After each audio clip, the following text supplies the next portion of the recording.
Si on met de côté du fanatisme et parler purement du football, on peut dire que ce Barça est mille fois plus meilleur que le Real Madrid. Le pourquoi? Parce que le Barça se repose sur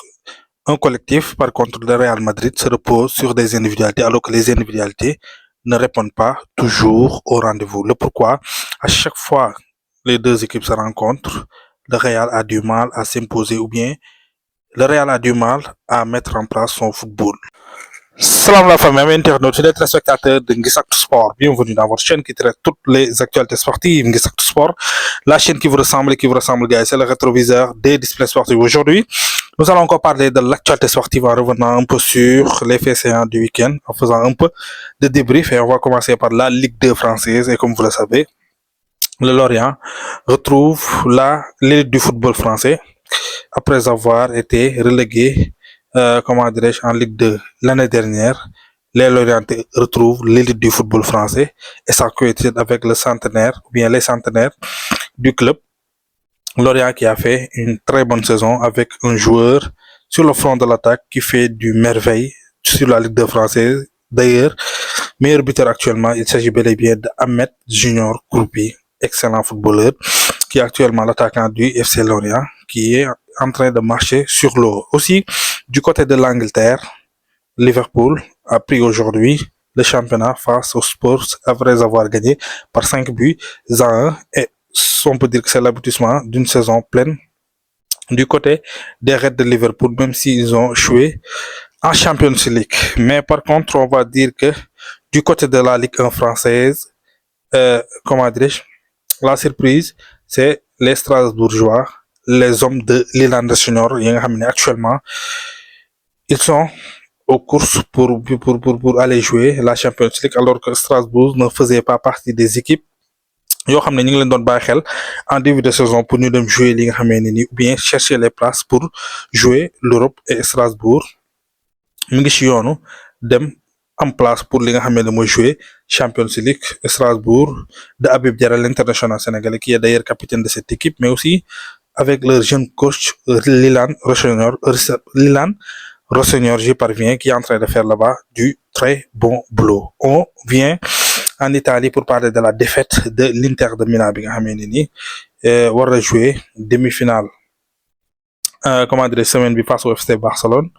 et Inter perdre li nga xamee ne ni mooy matcham face à l'AS Roma. Roma gagné ko par 1-0, je crois, avec un but de Manu Kone, si je ne me trompe pas.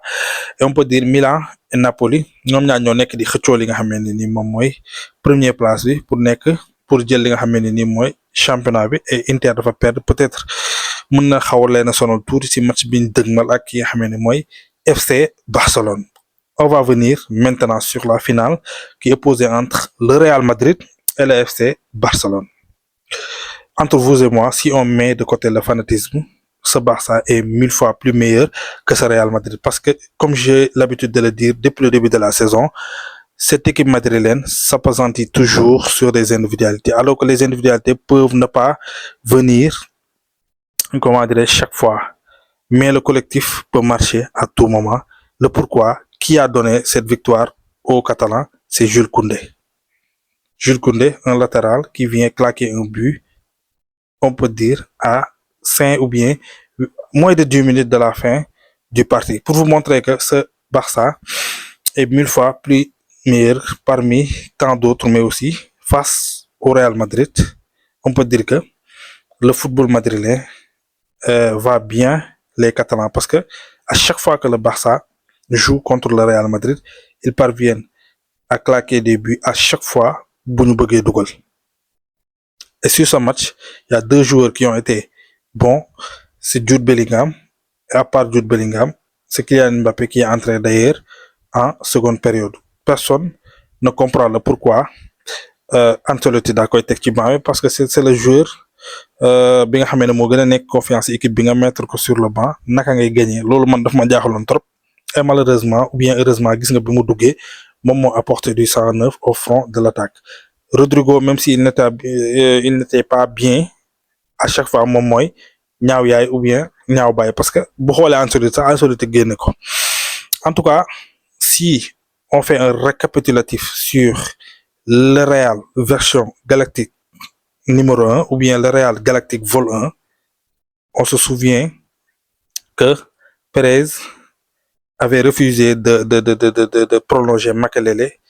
qui était le Tony Cross pendant ce temps. Perez avait dit que il a Carlos, il a Zidane, il a Raoul, il a Beckham, donc il n'a pas besoin de prolonger Makelele, qui était d'ailleurs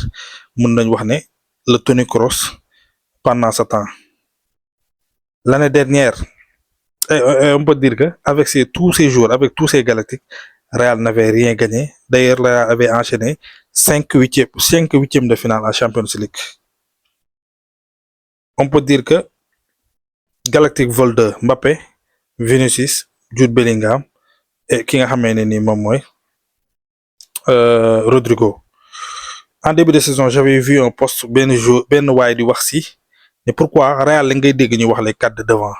Pourquoi duñ wax les 3 de devant? C'est-à-dire Jude Bellingham n'est plus peut-être un milieu de terrain, mais un milieu de terrain plus. Mais le pourquoi mu nek un milieu de terrain plus, parce que peut-être devant géré wuñ ko bu baax, et l'année dernière lu tax mënoon mun di def di dugal pardon mënul nekk di dugal tout le temps di dugal tout le temps di def yenn parole, parce que y avait Toni Kroos derrière boo xam ne à chaque fois doon na mën a accélérer le jeu quand il le faut, mais aussi tempérer quand il le faut. Ren nag amul loolu noonu, moo tax à chaque fois bu avancé da ngay gis cassure day am si ginnaaw.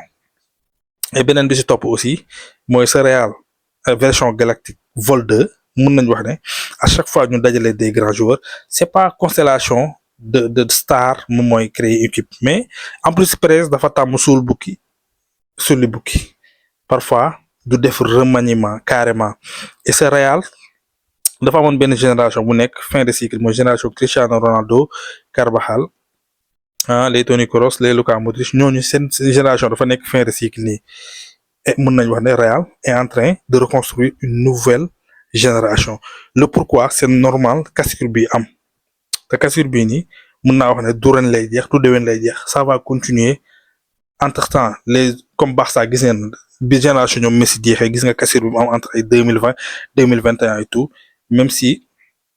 Flick fexe na ba rebâtir beneen équipe, mais avec des jeunes, te foog naa ne lii projet à long terme la. Donc Real actuellement soo xoolee ces dernières années dafa bëri joueurs yu bees yu mu jënd, te joueurs yu bees yu mu jënd dafa am côté yoo xam ne dafa am ay manquements, notamment la défense ñu war a trouver latéral droit,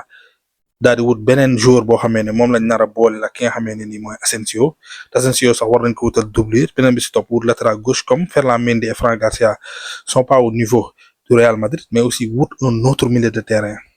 parce que nu ma leen ko waxee version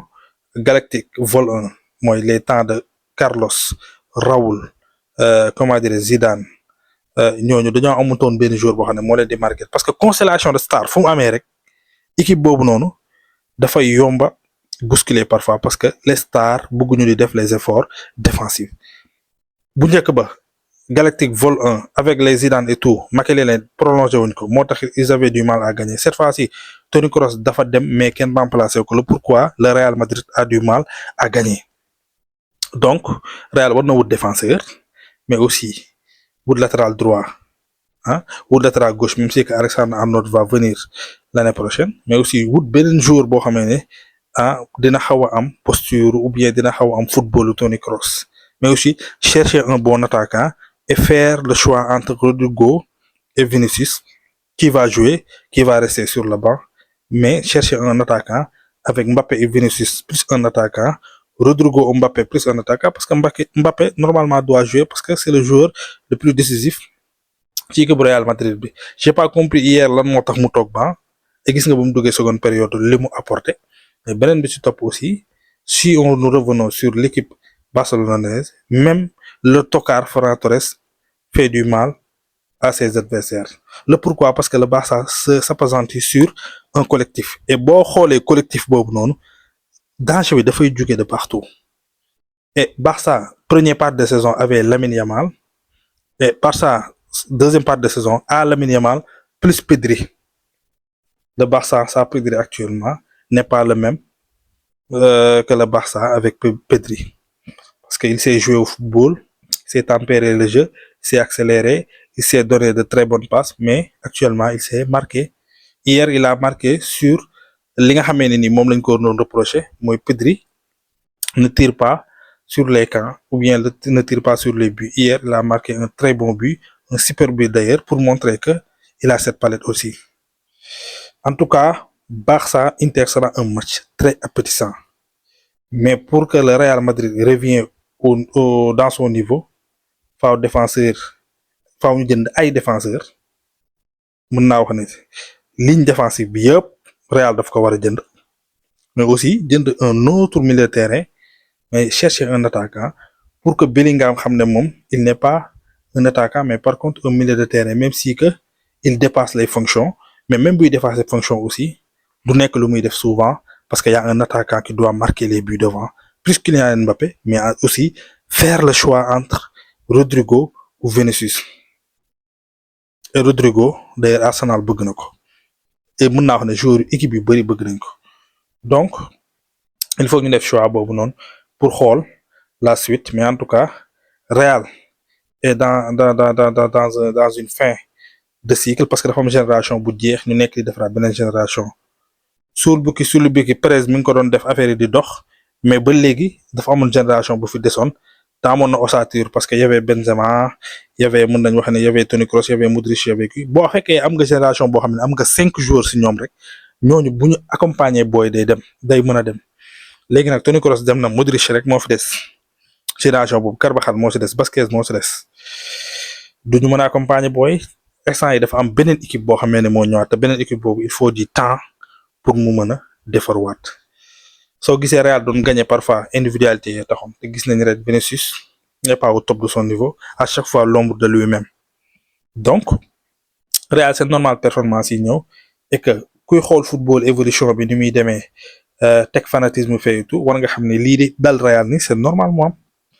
et même si que Barça bii nii nga xam ne moom lañ gis ren kenn yaakaaru ko woon aussi avec Hansi Flick mais Barça à chaque fois buñ appesantir aussi si ay des joueurs yoo xam ne ñoom ñoo leen formé ñoom ils n'ont pas ce problème de mettre en place leur jeu parce que football bi nga xamee ne moom la ñi fi nekk nii di football ñoom moom lañ xam bañ nekkee 6 ans 4 ans 3 ans ba léegi même football bi la ñuy football donc pour ñu imprégner aussi du nekk benn problème en tout cas c'est un tout petit Barça pour les faits saillants du week-end à part les Sénégalais qui ont été décisifs notamment Ismaël Sarr qui a été double buteur mais aussi il y a